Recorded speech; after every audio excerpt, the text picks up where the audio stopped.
آج ہم ایکیڈیمک پلس اردو 3+ کا صفحہ نمبر 16 کھولیں گے۔ چلے جلدی سے صفحہ نمبر 16 کھولیں۔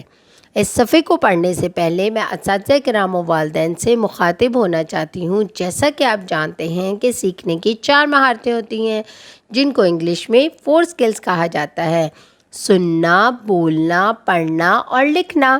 اس صفحے کو پڑھنے کے بعد آپ کے بچے میں جو مہارتیں پیدا ہوں گی وہ 3 ہیں: سننا، بولنا اور پڑھنا، اور یہ بلوم ٹیکزانومی کا پہلا درجہ ہے، یاد رکھنا۔ چلیں بچوں، اب صفحہ نمبر 16 پہ دیکھتے ہیں کیا ہے۔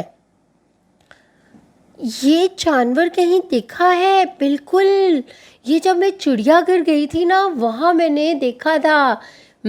یہ کیا ہے؟ یہ تو زیبرا ہے۔ یہ کیا ہے؟ یہ تو زیبرا ہے۔ اور زیبرے کے نام کا پہلا حرف کس سے شروع ہوتا ہے؟ زے سے۔ اور زے کی آواز کیا ہے؟ ز ز ز، زیبرا۔ سب مل کر میرے ساتھ بولیں: ز ز ز، زیبرا۔ اور زیبرا کے نام کتنے حروف سے مل کر بنتا ہے؟ اور زیبرا کا نام کتنے حروف سے مل کر بنتا ہے؟ چلے دیکھتے ہیں۔ زے، بڑیے، بے، رے، الف۔ یہ تو 5 حروف سے مل کر بنتا ہے۔ دیکھا آپ نے چڑیا گھر میں دیکھا تھا نا؟ یہ کس کلر کا ہوتا ہے؟ اس کا رنگ کیا ہوتا ہے؟ اس کا رنگ کون سا ہے؟ سفید اور کالا، اور اس کے اوپر لائنیں لگی ہوتی ہیں کالے رنگ کی۔ اب ہم دیکھتے ہیں، چلیں بچوں، کہ حرف زے لکھا کیسے جاتا ہے۔ نقطے سے شروع کریں، نیچے آتے ہوئے جلدی سے بائیں جانب موڑ کر چھوٹی سی ترچھی لائن لگا دیں۔ ارے یہ تو رے بن گیا۔ رے تو ہمیں لکھنا آتا تھا۔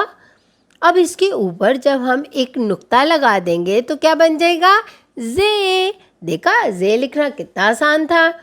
اساتذہ کرام اور والدین اپنے ارد گرد مختلف ایسی اشیاء کا جائزہ لیں جن کے نام کا پہلا حرف زے سے شروع ہوتا ہے، اور ان کے بارے میں بچوں کو بتائیں اور حرف زے کی دہرائی کروائیں۔ اس طرح بچوں کے ذخیرہ الفاظ میں اضافہ ہوگا۔ چلیں بچوں، جلدی سے اب اپنے ارد گرد دیکھیں کون سی ایسی چیزیں ہیں جن کے نام کا پہلا حرف زے سے شروع ہوتا ہے۔ ان کے نام کو بار بار بولیں اور زے کی دہرائی کریں۔ اپنا بہت سارا خیال رکھیں اور جڑے رہیں منور پبلشر کے ساتھ۔